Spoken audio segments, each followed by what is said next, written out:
The land of Israel was in turmoil, oppressed by the mighty Philistines who held the nation in their iron grip.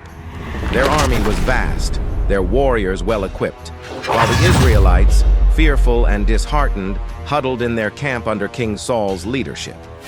Saul himself sat under a pomegranate tree, unsure of his next move as the Philistines fortified their position at Michmash. But Jonathan, Saul's son, could not sit still any longer. His heart burned with the knowledge that Yahawah, the God of Israel, was able to save them, no matter how great the enemy. With quiet resolve, Jonathan called for his armor-bearer, his trusted companion in battle. "Come," Jonathan said, his eyes sharp with determination. "Let's go over to the Philistine outpost. Who knows? Yahawah can save by many or by few." The armor-bearer, equally courageous, looked at Jonathan and nodded. "Do all that is in your heart. I am with you, heart and soul."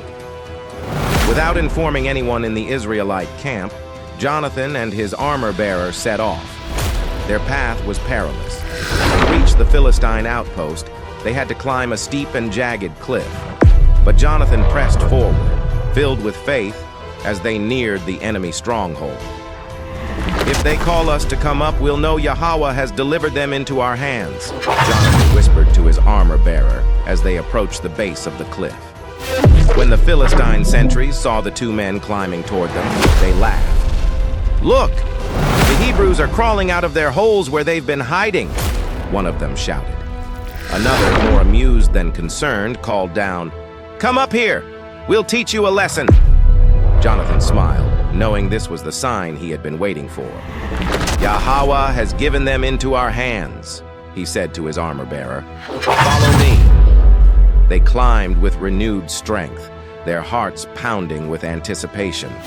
As soon as they reached the top, Jonathan drew his sword, charging at the Philistines without hesitation. His armor-bearer was right behind him, following his lead. The first Philistine fell before he even realized what was happening, struck down by Jonathan's blade. Another soldier lunged at them, but the armor-bearer swiftly took him out. Together, Jonathan and his companion moved with speed and precision, cutting down Philistine after Philistine. In a matter of minutes, 20 soldiers lay dead. The Philistines were taken completely by surprise. They had never expected such a bold attack from just two men, and their ranks began to fall into chaos. But the battle was far from over. Suddenly, the ground beneath them began to tremble. A great earthquake, sent by Yahawah, shook the entire Philistine camp. Soldiers stumbled and fell, their confidence shattered. The tremors turned their confusion into terror as they looked around in panic. The Philistines, unsure of what was happening, began to turn on one another. In the madness, they swung their weapons wildly, striking down their own comrades in the chaos. The once mighty Philistine outpost was now a scene of complete disorder, their soldiers scrambling to flee the battlefield. Back in the Israelite camp, Saul's watchmen looked out across the valley and saw the Philistine army in disarray, fleeing in every direction. One of the watchmen hurried to Saul, shouting, "Look! The Philistines are scattering!" Saul rushed to the watchtower, bewildered by the sight. "Who is missing from our camp?" he demanded. When the soldiers were counted, it was revealed that only two men were gone, Jonathan and his armor-bearer.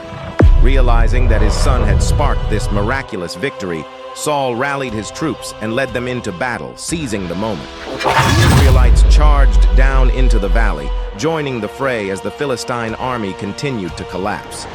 Soldiers who had once been gripped by fear now fought with renewed strength, inspired by the turn of events.